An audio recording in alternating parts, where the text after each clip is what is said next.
Okay, so today we'll be talking about gender and families, specifically in chapter 3 of your main textbook.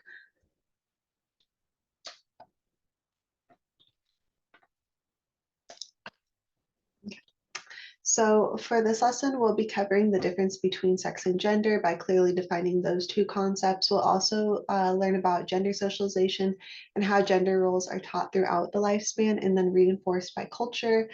We'll also be covering gender differences and how they affect men and women differently. Before we dive in, though, let's define sex and gender. So, sex is the biological characteristics through which one can classify a person as female or male, such as through your sex chromosomes, those XY or XX, sex specific hormones like testosterone and estrogen, reproductive organs, and physical characteristics. So, gender is defined as social and cultural characteristics that distinguish women from men. So not focusing on the biological, but just looking at how culture would identify a man versus a woman. So for example, the idea that girls play with dolls and boys play with trucks. As a recap from our first lesson where we defined public and private families and went over theories, one of the theories we covered was queer theory. And they discuss cisgender versus transgender. So cisgender people are those whose own gender is consistent with what they are assigned at birth, and transgender people are those whose sense of their own gender is inconsistent with the gender that they were assigned at birth. So again, gender is considered a continuum rather than a dichotomy between male and female, or man and woman. It wasn't until about the 2010s that transgender representation became really evident in US culture. Now our understanding of transgender people and issues has increased, and the research in family science on transgender individuals and families and structures has also increased as well. However, trans people have always existed. Even back in the 1930s, Social Security records indicate that people were requesting to change their sex and name on their birth certificates and in their Social Security records. In the 1950s, there was an Army war veteran who underwent sex reassignment surgery and hormone treatment in Europe and then returned to the US and became like a Hollywood star. Her name is Christine Jorgensen, and I've included a picture of her on our slide. As trans representation has increased, we've been able to develop and understand other forms of gender expression, including gender nonconformity and gender queer, which are terms that are often used to describe people who do not see themselves as having one fixed gender, or people who reject the idea that you need to take on one fixed gender identity as a man or a woman, but maybe something in between the two. However, this concept isn't entirely new either. Other cultures have a long history of people who would be considered gender nonconforming. So, for example, in many Native American cultures and tribes, there were people who identify as two-spirited, which are people who dressed and performed the duties of and behaved like members of the opposite sex. So they would also take on special tasks like negotiating marriages and settling disputes between men and women because they were considered both a man and a woman. So they contain both the spirits of a man and a woman is how they would describe it. Although trans people and gender nonconforming people have always existed, they would often have to conform to social expectations for their own safety. So typically trans people would have to live as the gender that they were assigned at birth, even though they didn't identify that as that because of lack of understanding, also lack of resources to be able to go under gender reassignment surgery or sex reassignment surgery and getting hormone treatments as well. Overall, though, gender is a really complex phenomenon, and yet it takes up one of the basic characteristics of how a person will define themselves. The way gender is taught, reinforced, and performed is influential to a person's life and how they understand their identity and their role in the world and their social spheres. All right. So let's talk a little bit about how sex develops during the gestational period or during pregnancy. So for the first several weeks, the external sex organs of the fetus are identical, meaning the fetus could develop into a male or female child. In the second trimester of the pregnancy or the second like 3 month grouping, the fetus begins to produce hormones called androgens. And depending on the level of androgens produced, the fetus will develop as a male or a female. If the androgens are high, the fetus will develop testes and male genitalia. If the androgen levels are low, the fetus will develop female genitalia. Some scientists believe that androgens can affect brain development, and as a result, believe that male and female brain are going to be organized a bit differently. So some of the gender differences we see among men and women could potentially be a result of brain development during the gestational period. This leads to what's known as the biosocial approach to understanding gender. So the biosocial approach argues that both biological and social factors influence gender differences between men and women. It's not necessarily arguing that hormones and chromosomes and genitalia are going to be what determine who a person is and how they act, but it does look at how gendered behavior may be influenced by biological influences. There are 3 key beliefs for this theory or for this type of theoretical approach. The first is that biological based differences in gender behavior only exist on average, meaning that we can expect certain behaviors on average from people based off gender, but it doesn't mean that it applies necessarily to everyone. So for example, on average, men are more aggressive than women, but there are also very aggressive women, and there are men who may never display any types of aggression.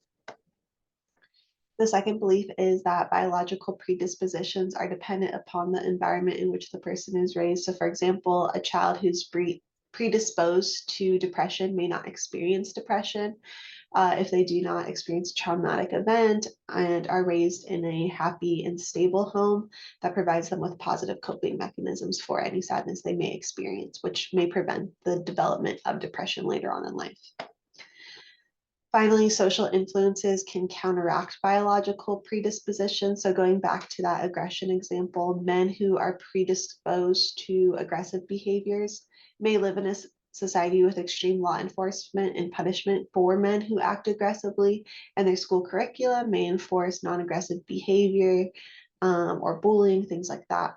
Basically, if the society does not reinforce or value aggression, the aggressive behavior is less likely to happen because people who show aggressive behavior are more likely to be ridiculed or ostracized or punished. So kind of curbs that aggressive tendency.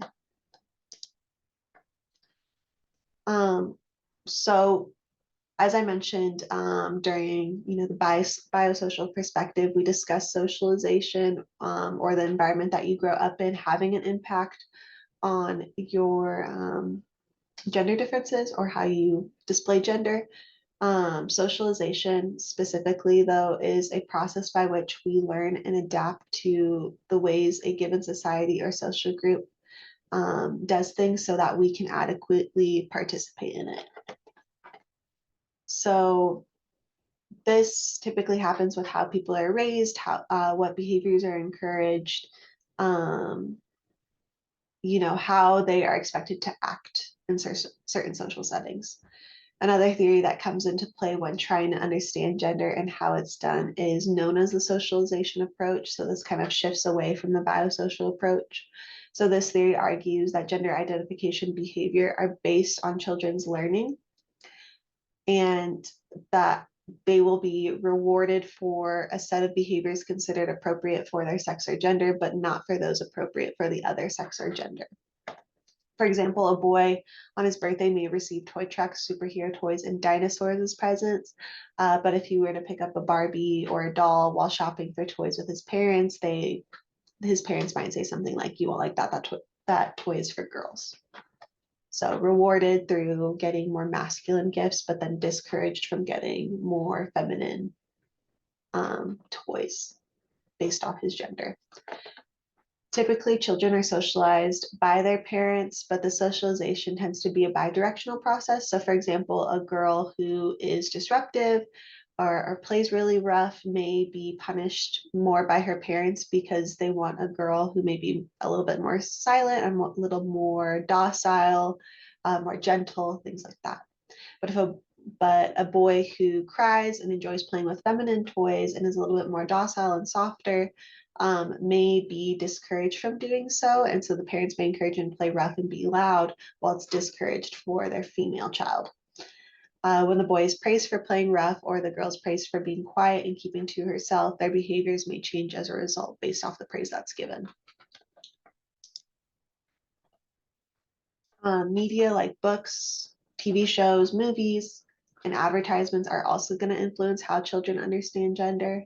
In the 1960s, most schools and books that children read only had male characters and male protagonists.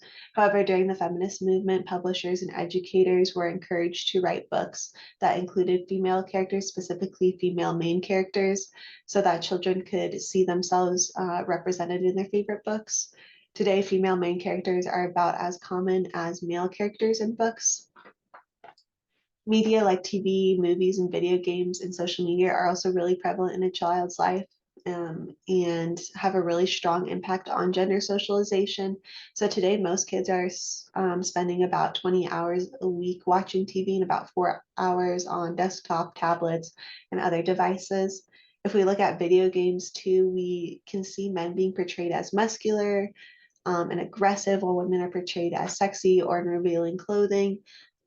Same with the type of movies that are advertised for boys and girls. So girls are typically encouraged to watch like princess movies, romance movies, things like that, while men or boys are encouraged to watch superhero movies or action movies, car-based movies, things like that.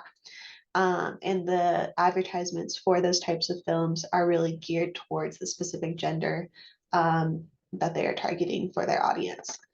The way games and movies are marketed are also going to help children understand or show children, I should say, how gender is done or what their interests should be. Okay. Researchers have found too that children's friends and peers also have a significant impact on their gender development. So peer groups are similar age children who play and perform activities together. By the age of 2 or 3 years old, children begin to segregate their peer groups by gender and behave in gender distinctive ways during play. So researchers have found that children are more likely to initiate play with the same gendered peers than opposite gendered peers. Boys play in groups, playgroups specifically, are more likely to be competitive and use dominance in their interactions. Girls, on the other hand, in their playgroups, they tend to express more agreement and support for one another during play by asking questions and acknowledging one another's comments. And they typically engage in more imaginative play than boys will. Researchers believe that these early play interactions will influence future adult interactions and relationships and how they understand social interactions with their same gender peer groups, and then also how they need to interact with opposite gender peer groups. It should be noted that not all children segregate their play by gender. Some children also don't engage with play. Some children will engage in play with children of the opposite sex gender, but they have to find typically really creative ways to be invited into those opposite gendered play groups. Okay, so in the 1980s, theorists Candace West and Don Zimmerman developed an approach to understanding gender known as doing gender. So their perspective stems from the interactionist, I should say, sorry. It does take an intersectional approach though often, but the interactionist approach, and they argue that gender identification and behavior are based on the day-to-day behaviors that reinforce gender distinctions. So rather than gender being a fixed set of traits or behaviors, they argue that gender stems from social interactions. So for example, say a woman is carrying a lots of bags and boxes into her office, and a male coworker offers to carry them for her. She smiles and she'll accept his help, even though she could have made it to her desk on her own by herself. Another example of this could be something that me and my husband actually do sometimes. So in our house, my husband is in charge of pulling weeds and any outdoor work, because I like to say that I don't have enough strength to pull the weeds. And we both grew up in homes where the men typically did the outside chores while women did the inside chores. The truth is, I actually can pull weeds. And I sometimes do when my husband isn't home. So technically, I am able to pull weeds and I am able to do it by myself. I just don't want to. So rather than believing that as a wife I'm strong enough, or that I need to stick to indoor chores, my husband and I do gender by me being able to pull weeds, but choosing not to. So it's more of, technically, this person is capable of doing these things, but because of how we do gender, it's encouraged for that person not to, or the interaction support the person not to, or for a person to behave in a certain way. When West and Zimmerman originally proposed the idea of doing gender, they did so in order to highlight interactions that reinforce gender inequality between men and women. So as a result, there's been a movement or a shift to understand how to kind of undo gender. For example, the movement to include women in STEM fields is challenging how we think about gender and women's capabilities in place in the STEM field, uh, because typically it was discouraged for women to engage in those fields, and now there's a shift towards including them and making them more prevalent in that field. We're also seeing a shift in how household chores are being divided as women and men begin to split chores more evenly in their household and not relying on one partner, who is in particular women, to take care of all the household duties, but seeing a more equal shift. Okay. Another line of thought when it comes to understanding gender is the idea that gender is a social structure. So say social structure 10 times fast. It's a little difficult, but social structures are defined as the fundamental set of positions that organize a society as a whole and can affect how goods are distributed and how dominance and power affects people's day-to-day lives. For example, in Western nations, people must purchase things with money, and the way the economy and society is typically structured allows men to earn more money than women. Sometimes women also are encouraged to withdraw from the workforce for childcare reasons, things like that. Typically, it's women who will take time off to take their children to the doctor's office or to chaperone their children's field trips, things like that. So as a result, they're typically encouraged to leave the workforce, or they're having to cut their hours to be more involved in their child's lives, which can decrease their work experience and chances of them making as much as money as a man through promotions and things like that. Social structures also influence how we act when we're with other people, and in order to determine how to behave, people tend to rely on what are called simple mental models of behavior. So gender is one of those mental models or cultural frames we use to help us understand how we need to act around another person. So for example, men are expected to be more dominant and aggressive or assertive, and women are expected to be nice and nurturing. So when a man is, being more nurturing or being kind, really kind and nice in the workplace, that could be considered having more feminine characteristics. And, he may be called weak, or he may be ridiculed by his peers because of his more feminine characteristics. But, if a woman is being more assertive, more dominant, people might call her cold, or, excuse my language, a bitch, things like that. So there's a certain set of rules that people have to act out in the workplace or in other social scenarios in order to fit in. Another example of this could be is when a man says that he doesn't want children, that's considered acceptable. totally normal.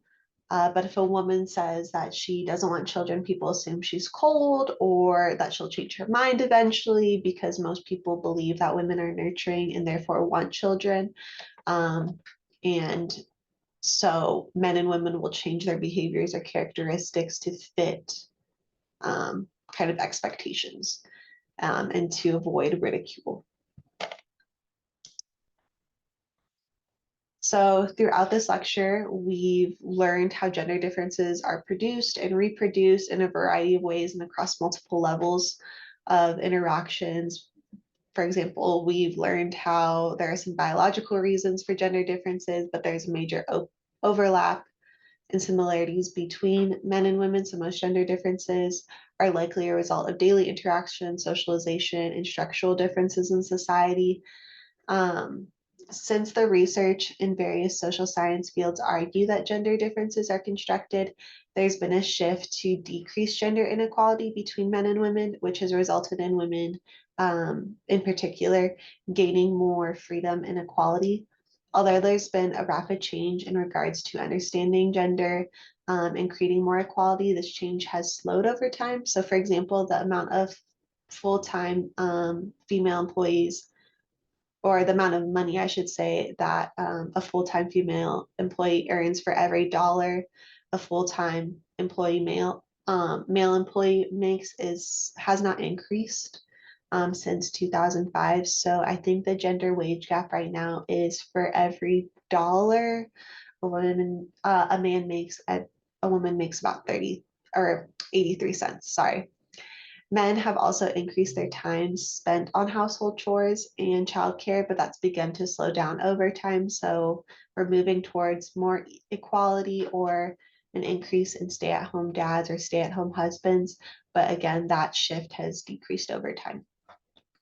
There's also an asymmetry in gender change, which is defined as the greater change in women's lives than in men's lives. So to kind of understand what this looks like is it's more socially acceptable for girls to engage in more boy-like activities such as being interested in football, or girls joining football teams. That's become kind of a trend or more of a socially accepted practice.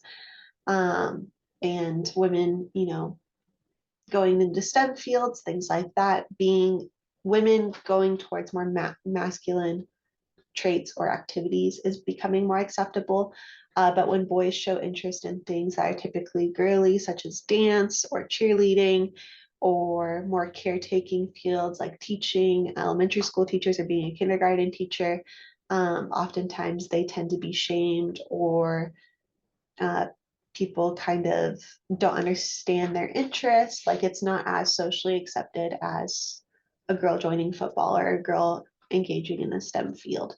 Um, so gender inequality has really impacted women's lives, but we're still seeing a shift towards equality for men to engage in more feminine characteristics. Most of the literature on gender also focuses on white women and middle class women. There has been an increased focus in the field to take more of an intersectional approach to understanding how gender, along with social class, race, and other forms of identity, may affect a person's lived experience or their understandings of gender and how it's performed. But again, the science is pretty slow when it comes to this. We're just now seeing this shift. So keep a lookout for research on that. As I mentioned before, much of the literature on gender, the theories on gender, tends to focus on women and gender inequalities experienced by women specifically. However, there is a shift towards understanding men in forms of masculinity. So masculinity is a set of personal characteristics that society defines as being typical for men or of men.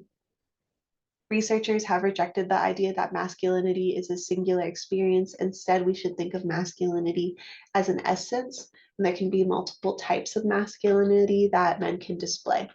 In particular, research is exploring how there can be multiple masculine identities within fatherhood, and there's a cultural shift towards more nurturing and caring fathers.